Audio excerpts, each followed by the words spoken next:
So I love strength. I think we always perceive ourselves as having some form of strength. I was in Phoenix this last week, and I hiked Camelback Mountain. If you're ever in Phoenix, hike Camelback Mountain. Every time I go back, I hike Camelback Mountain. I forgot about the hike on Camelback Mountain. I started on Camelback, and I was like, this guy's a little out of shape. And I started up, and there's like 4 or 5 false tops on Camelback.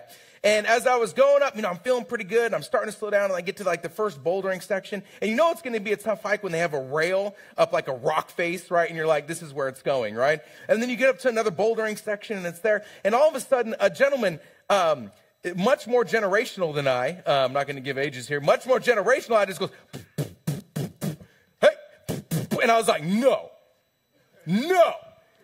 I was weak at that moment. My legs were jelly. Done. I mean, I had, right, and I'm going, I was like, not going to happen. I said, hey, right, and we're going, and we're just doing this thing, right? And so I come up, and at one point he stops, and I'm like, got him. I still got it. For who? No one else but me and the Lord. God's like, good job, Joe, right? That's great. And so I'm hiking up, and as I'm hiking up, I'm just going to head down and everything else, and I kid you not, 10 minutes later, here he got like a second wind and blew right by me. And I was like, oh, Lord, just give me patience. I was like, I don't need to race this wonderful older gentleman. I do not need to race him. And I was like, I can just do my thing. And about a minute later, he stopped and sat down. And I was like, I got you. Again, right away, right? And I was like, you know what?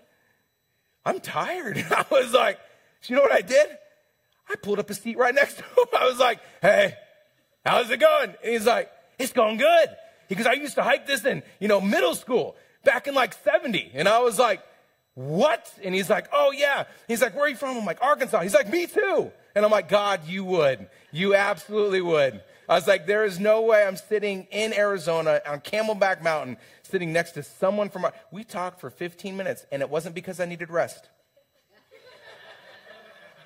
It wasn't because I was tired, because I perceived strength. All you saw in me was strength. I'm ready, you ready, let's go, right?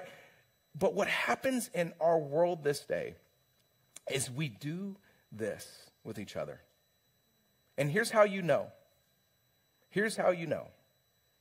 If you do that with your loved ones.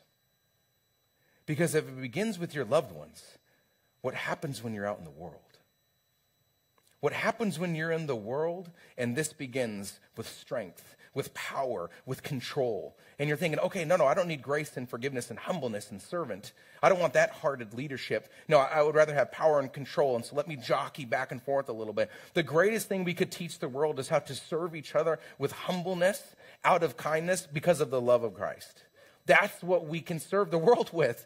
And yet, what do we serve the world with? I can be strong enough to overcome this, and I don't have to tell anyone else about my weakness.